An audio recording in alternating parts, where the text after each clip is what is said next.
ಮಹಿಳಾ ಮತ್ತು ಮಕ್ಕಳ ಅಭಿವೃದ್ಧಿ, ಮಹಿಳೆಯರ ಆರ್ಥಿಕ ಸ್ವಾತಂತ್ರ್ಯಕ್ಕೆ ಬೆಂಬಲ ನೀಡುವ ಮಹತ್ವಾಕಾಂಕ್ಷಿ ಯೋಜನೆ ಗೃಹಲಕ್ಷ್ಮಿ. ಈ ಯೋಜನೆಯಡಿ ಕುಟುಂಬದ ಯಜಮಾನಿ ಮಹಿಳೆಗೆ ಪ್ರತಿ ತಿಂಗಳು 2,000 ರು ನೀಡಲಾಗುತ್ತಿದೆ. ಕುಟುಂಬ ದತ್ತಾಂಶದನ್ವಯ 1.33 ಕೋಟಿ APL, BPL, AAY ಪಡಿತರ ಚೀಟಿ ಹೊಂದಿರುವ ಯಜಮಾನಿ ಮಹಿಳೆಯರನ್ನು ಅರ್ಹ ಫಲಾನುಭವಿಗಳೆಂದು ಗುರುತಿಸಲಾಗಿದೆ. ಜನವರಿ ಅಂತ್ಯದವರೆಗೆ 1.17 ಕೋಟಿ ಮಹಿಳೆಯರು ಯೋಜನೆಯಡಿ ನೋಂದಾಯಿಸಿಕೊಂಡಿದ್ದು, ಈವರೆಗೆ 11,726 ಕೋಟಿ ರುಗಳನ್ನು ನೇರವಾಗಿ ಫಲಾನುಭವಿಗಳಿಗೆ ಖಾತೆಗೆ ವರ್ಗಾಯಿಸಲಾಗಿದೆ. 24-25ನೇ ಸಾಲಿನಲ್ಲಿ 28,608 ಕೋಟಿ ರುಗಳನ್ನು ಒದಗಿಸಲಾಗಿದೆ. 28,608 ಕೋಟಿ ರುಗಳನ್ನು ಒದಗಿಸಲಾಗಿದೆ. ಇದರಿಂದ ಕುಟುಂಬ ನಿರ್ವಹಣೆಯ ಜೊತೆಗೆ ಆದಾಯ ಉತ್ಪನ್ನ ಚಟುವಟಿಕೆಗಳಲ್ಲಿ ತಮ್ಮನ್ನು ತೊಡಗಿಸಿಕೊಳ್ಳಲು ಮಹಿಳೆಯರಿಗೆ ಈ ಯೋಜನೆ ಅವಕಾಶ ಕಲ್ಪಿಸಿದೆ. ಮಕ್ಕಳ ಪ್ರಾರಂಭಿಕ ಶಿಕ್ಷಣ ಮತ್ತು ಆರೈಕೆಯಲ್ಲಿ ಸಮರ್ಥ ಅಭಿವೃದ್ಧಿಗೆ 20,000 ಅಂಗನವಾಡಿ ಕಾರ್ಯಕರ್ತೆಯರು ಹಾಗೂ ಸಹಾಯಕಿಯರ ತರಬೇತಿ ಕಾರ್ಯಾಗಾರಗಳನ್ನು ಆಯೋಜಿಸಲು 10 ಕೋಟಿ ರುಗಳನ್ನು ಒದಗಿಸಲಾಗುವುದು. ಅಂಗನವಾಡಿ ಮೂಲಕ ಕೈಗೊಳ್ಳುವ ಚಟುವಟಿಕೆಗಳನ್ನು ಸುಗಮಗೊಳಿಸಲು 90 ಕೋಟಿ ರು ವೆಚ್ಚದಲ್ಲಿ 75,938 ಸ್ಮಾರ್ಟ್ ಫೋನ್ಗಳನ್ನು ಅಂಗನವಾಡಿ ಕಾರ್ಯಕರ್ತರಿಗೆ ಮತ್ತು ಮೇಲ್ವಿಚಾರಕಿಯರಿಗೆ ಒದಗಿಸಲಾಗುವುದು. ರಾಜ್ಯದಲ್ಲಿ ಬಾಡಿಗೆ ಕಟ್ಟಡಗಳಲ್ಲಿ ಕಾರ್ಯನಿರ್ವಹಿಸುತ್ತಿರುವ 1,000 ಅಂಗನವಾಡಿಗಳಿಗೆ ಸ್ವಂತ ಕಟ್ಟಡಗಳನ್ನು 200 ಕೋಟಿ ರುಗಳ ವೆಚ್ಚದಲ್ಲಿ ನಿರ್ಮಿಸಲಾಗುವುದು. ಅಂಗನವಾಡಿ ಕಾರ್ಯಕರ್ತರಿಗೆ ಮತ್ತು ಸಹಾಯಕಿಯರಿಗೆ ಗ್ರ್ಯಾಚ್ಯುಟಿ ಸೌಲಭ್ಯಗಳನ್ನು ನೀಡಲಾಗುವುದು. Cerebral policy, muscular dystrophy, Parkinson's ಮತ್ತು ಮಲ್ಟಿಪಲ್ ಸ್ಕ್ಲೆರೋಸಿಸ್ ಕಾಯಿಲೆಗಳಿಂದ ಬಳಲುತ್ತಿರುವ ವ್ಯಕ್ತಿಗಳ ಆರೈಕೆದಾರರಿಗೆ ಪ್ರತಿ ಮಾಹೆ 1,000 ರೂಪಾಯಿ ಪ್ರೋತ್ಸಾಹ ಧನವನ್ನು ನೀಡಲಾಗುವುದು. ಆರೋಗ್ಯ ಇಲಾಖೆಯೊಂದಿಗೆ ಸಮನ್ವಯಿಸಿ ಎಲ್ಲ ತಾಲೂಕುಗಳಲ್ಲಿ ಹಿರಿಯ ನಾಗರಿಕರ ಪ್ರತಿ ವರ್ಷ 2 ಕ್ಯಾಟ್ರಾಕ್ಟ್ ಶಸ್ತ್ರಚಿಕಿತ್ಸೆ ಶಿಬಿರಗಳನ್ನು ಆಯೋಜಿಸಲಾಗುವುದು.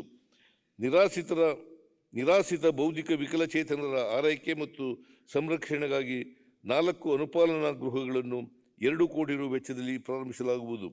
ಯಂತ್ರಚಾಲಿತ ದ್ವಿಚಕ್ರ ವಾಹನಗಳನ್ನು ಒದಗಿಸಲು ಇನ್ನೂ ಬಾಕಿ ಇರುವ 1,500 ವಿಶೇಷ ಚೇತನರಿಗೆ 2024-25ನೇ ಸಾಲಿನಲ್ಲಿ ದ್ವಿಚಕ್ರ ವಾಹನಗಳನ್ನು ವಿತರಿಸಲಾಗುವುದು. ಲಿಂಗತ್ವ ಅಲ್ಪಸಂಖ್ಯಾತರ ಬದುಕನ್ನು ಉತ್ತಮಪಡಿಸುವ ನಿಟ್ಟಿನಲ್ಲಿ ಮೈತ್ರಿ ಯೋಜನೆಯಡಿ ನೀಡುವ ಮಾಸಾಸನವನ್ನು 800 ರುಗಳಿಂದ 1,200 ರುಗಳಿಗೆ ಹೆಚ್ಚಿಸಲಾಗುವುದು. ಜೊತೆಗೆ ಗುರುತಿಸುವಿಕೆ ಹಾಗೂ ಗುರುತಿನ ಚೀಟಿ ವಿತರಣೆಯ ಪ್ರಕ್ರಿಯೆಗಳನ್ನು ಸರಳಗೊಳಿಸಲಾಗುವುದು. ಮಾಜಿ ದೇವದಾಸಿಯರ ಕಲ್ಯಾಣಕ್ಕಾಗಿ ವಿವಿಧ ಕಾರ್ಯಕ್ರಮಗಳನ್ನು ಅನುಷ್ಠಾನಗೊಳಿಸಲಾಗುವುದು. ಪ್ರಸ್ತುತ ನೀಡುತ್ತಿರುವ ಮಾಸಾಸನವನ್ನು 1,000 ರುಗಳಿಂದ 2,000 ರುಗಳಿಗೆ ಹೆಚ್ಚಿಸಲಾಗುವುದು. ರಾಜ್ಯ ಮಹಿಳಾ ಅಭಿವೃದ್ಧಿ ನಿಗಮದ ಮೂಲಕ ವಿಶೇಷ ಪ್ಯಾಕೇಜ್ ಅನ್ನು ನೀಡಲಾಗುವುದು. ನಿವೇಶನ ಹೊಂದಿರುವ ವಸತಿಹೀನರಿಗೆ ರಾಜೀವ್ ಗಾಂಧಿ ವಸತಿ ನಿಗಮದಿಂದ ವಸತಿ ಸೌಲಭ್ಯ ಕಲ್ಪಿಸಲಾಗುವುದು.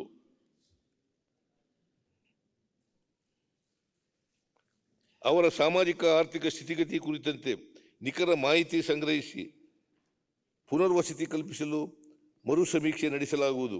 25-24ನೇ ಸಾಲಿನಲ್ಲಿ ಮಹಿಳಾ ಉದ್ದೇಶದ ಯೋಜನೆಗಳಿಗೆ 86,423 ಕೋಟಿ ರುಗಳನ್ನು ಒದಗಿಸಲಾಗುವುದು. ಮಕ್ಕಳ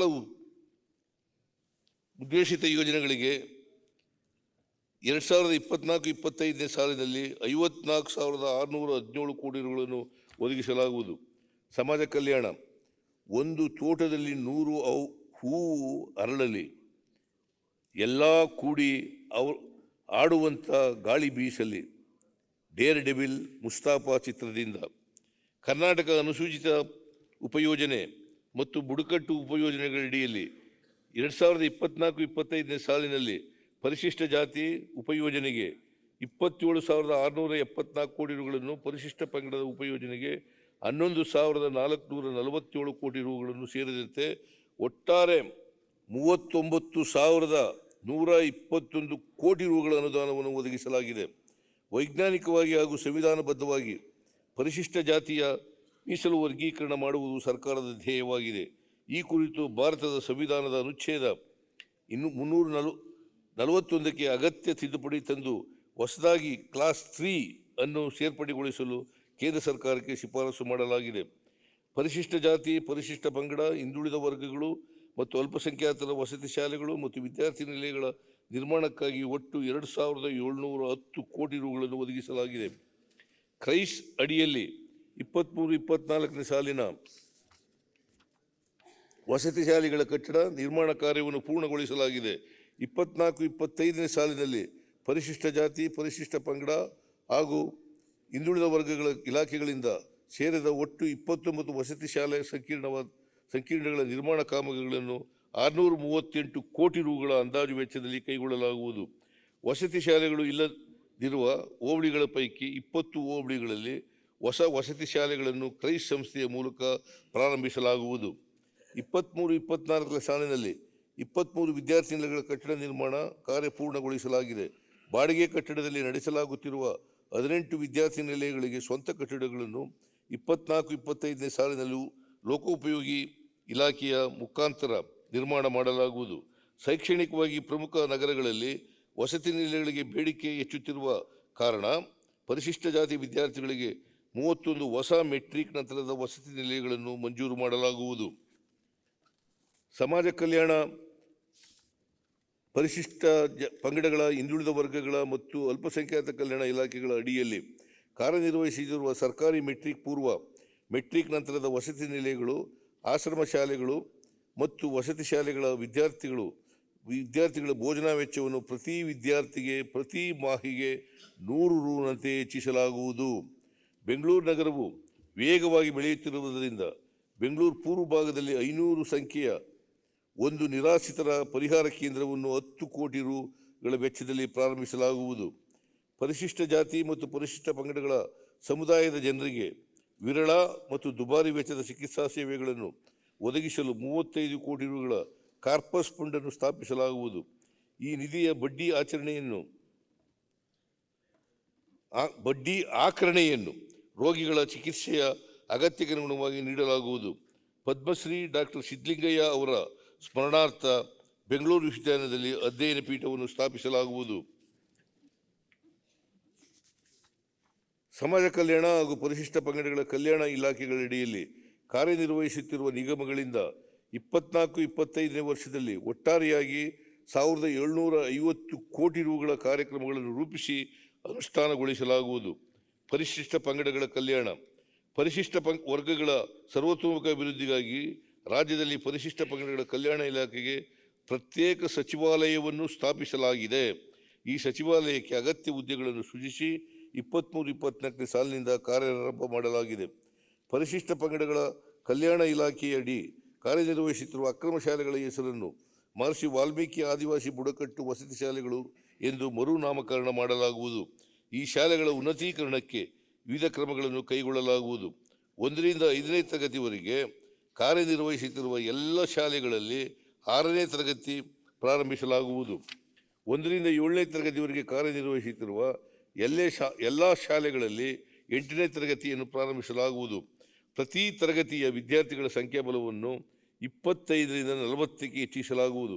ಮೆಟ್ರಿಕ್ ನಂತರದ ವಿದ್ಯಾರ್ಥಿ ನಿಲಯಗಳು ಇಲ್ಲದಿರುವ 7 ಜಿಲ್ಲಾ ಕೇಂದ್ರಗಳಲ್ಲಿ ತಲಾ 2ರಂತೆ 100 ಸಂಖ್ಯಾಬಲದ ಬಾಲಕಿಯರ 14 ವಿದ್ಯಾರ್ಥಿ ನಿಲಯಗಳನ್ನು ಪ್ರಾರಂಭಿಸಲಾಗುವುದು. IISc, IIT ಮತ್ತು NIT ಸಂಸ್ಥೆಗಳ ಮೂಲಕ artificial intelligence and machine learning ಮುಂತಾದ 6ರಿಂದ 12 ತಿಂಗಳು ಅವಧಿಯ ವೃತ್ತಿಪರ ತರಬೇತಿ ಕೇಂದ್ರಗಳಲ್ಲಿ ತರಬೇತಿ ಕೋರ್ಸ್ಗಳಲ್ಲಿ ಭಾಗವಹಿಸುವ ಪರಿಶಿಷ್ಟ ಪಂಗಡಗಳ 200 ಇಂಜಿನಿಯರಿಂಗ್ ಪದವೀಧರರಿಗೆ 1,500 ರುಗಳ ಶಿಷ್ಯ ವೇತನವನ್ನು ನೀಡಲಾಗುವುದು. ಡ್ರೋನ್ ಆಧಾರಿತ ಫೋಟೋಗ್ರಫಿ ಮತ್ತು ವಿಡಿಯೋಗ್ರಫಿ ಮೂಲಕ ಸಾಮಾಜಿಕ ಜಾಲತಾಣಗಳಲ್ಲಿ ಉದ್ಯೋಗ ಪಡೆಯಲು ಪರಿಶಿಷ್ಟ ಪಂಗಡದ 5,000 ಯುವಕ ಯುವತಿಯರಿಗೆ ಡ್ರೋನ್ ತರಬೇತಿಯನ್ನು ನೀಡಲಾಗುವುದು. ರಾಜ್ಯದ